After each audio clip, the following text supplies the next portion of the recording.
Olá, sou Chris Burns. Sejam bem-vindos ao Network, onde, com os nossos convidados, aprofundamos uma questão. Convidados que têm 25 segundos para responder.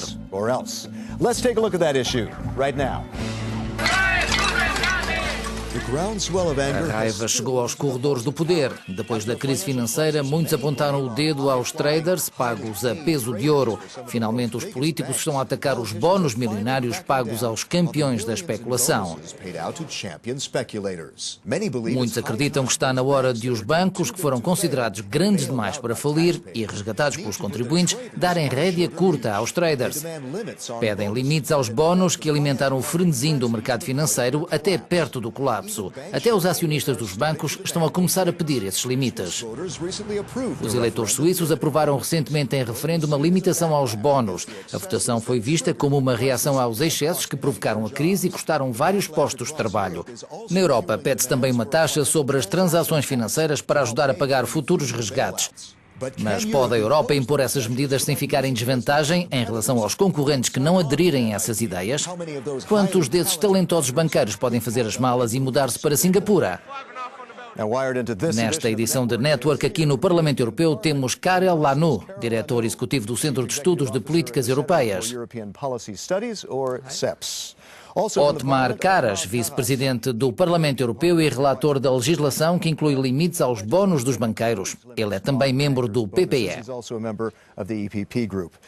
E na delegação da Euronews, em Bruxelas, Guido Ravoué, presidente executivo da Federação Bancária Europeia. Por agora, o plano passa por limitar os bónus dos banqueiros a um ano de salário, o que significa o salário mais outro salário.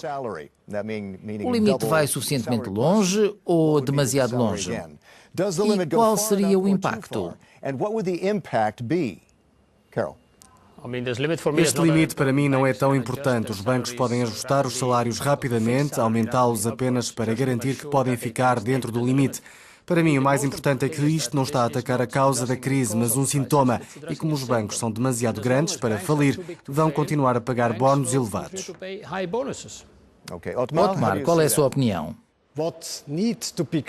É preciso que fique claro que não tiramos dinheiro a ninguém. Não dizemos a ninguém quanto é que podem ganhar. Somos totalmente claros. Esse não é o ponto-chave da regulação para os executivos bancários. Guido, acha que se está a sobrevalorizar os bónus dos banqueiros? Penso que a remuneração é, antes de mais, o papel dos acionistas de um banco.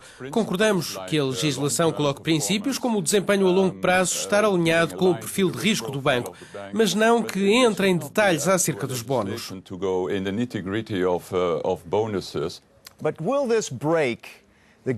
Mas será que isto vai quebrar a mentalidade de jogar, tal como é referido por Sven Giegold, que faz parte do Comitê de Assuntos Económicos e Monetários do Parlamento Europeu?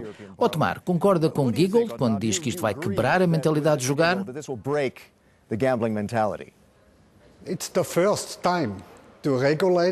É a primeira vez que se regula o equilíbrio entre o salário fixo e a remuneração variável.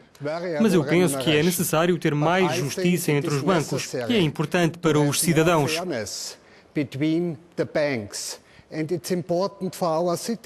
Não há maneira de explicar às pessoas na Europa porque é que estes grandes bónus são pagos na indústria bancária, enquanto, ao mesmo tempo, o dinheiro dos contribuintes é usado para salvar os bancos. Carol, acha que isto vai acabar com a mentalidade de jogar? Haverá maneiras suficientes de dar a volta e, se não se é um banco, tenta-se apenas ser um fundo de retorno absoluto e faz-se basicamente as mesmas coisas que se fez no banco, mas como não se é, não se segue a regulação. Mas alguns argumentam que se não houver um acordo a nível global sobre os bónus dos banqueiros, não vai resultar. O que pensa, Guido? Bem, essa é uma das nossas principais preocupações, o impacto territorial desta legislação, especialmente no que concerne as subsidiárias dos bancos europeus fora da União Europeia. Haverá condições desiguais comparadas com os bancos locais para a atração de talento. Mas pensa que todos se vão mudar para Singapura, Otmar? Para mim é totalmente claro. Esta regulação europeia para todos os bancos na União Europeia e da União Europeia deve ser uma das próximas iniciativas da Comissão Europeia. Carol, o que lhe parece? Acha que deve ser um acordo global? Se eles pudessem fazê-lo, mas não me parece que haja algum propósito de fazê-lo ao nível global. É até uma questão de poder ou não impor algo como isto fora da União Europeia. Se um banco estiver a operar através de uma subsidiária noutro país, não há maneira de a União Europeia impor qual deve ser o nível de salário aí. Está fora de questão. Isso é um erro. Não é o nível de salário. O salário está nas mãos dos proprietários. O salário é uma questão de competência e personalidade e depende da função. É apenas um equilíbrio entre o salário e a remuneração, a variável. Guido, pensa que haverá muitos banqueiros que se vão mudar para Singapura por causa disto? Vai haver algumas atividades deslocadas para alguns, mas o problema é a competição injusta dentro dos outros centros financeiros, entre as subsidiárias dos bancos europeus e os outros bancos, tal como eu disse, a guerra do talento. Esta é uma questão-chave. Agora falemos da taxa sobre as transações financeiras, ou o que algumas pessoas designam como a taxa Robin Hood.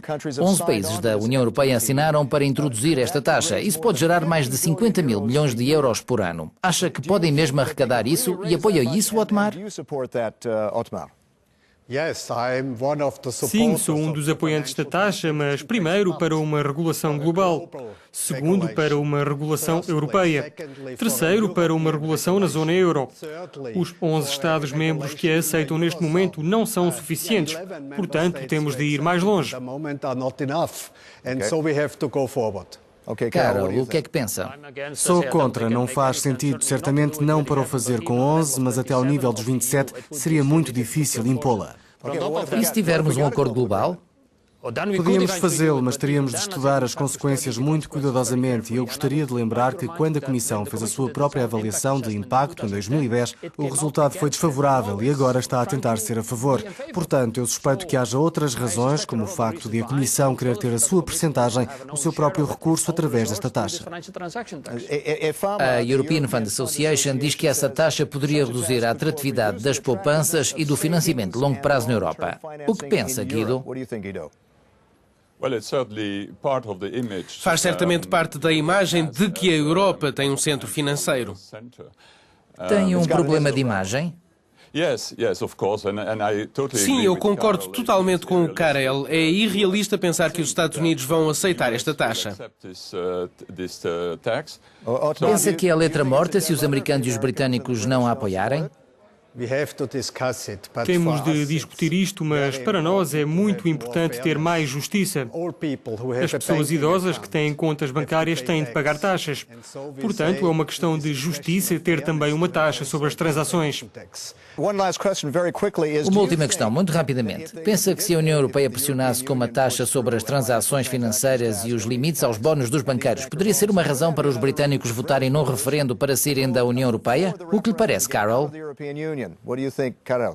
Não me parece, porque o centro financeiro na City é apenas uma pequena parte da Grã-Bretanha, onde também há um forte ressentimento contra os banqueiros. Não me parece que seja uma razão para agir contra isso, embora algumas pessoas possam pensar que a introdução da taxa é algo inteiramente ilógico.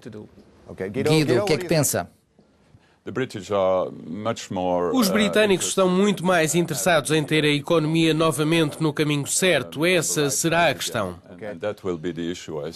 Otmar, acha que isto é perigoso? Pode irritar ainda mais os eleitores britânicos? Não me parece que seja o ponto-chave. O ponto-chave é estabilizar o setor bancário europeu. A questão é a competitividade do setor bancário europeu e foi isso que fizemos na regulação bancária europeia. Não vejo que estes aspectos individuais possam ser uma saída da UE. O Reino Unido tem algumas taxas, diferentes tipos, mas com um nome diferente.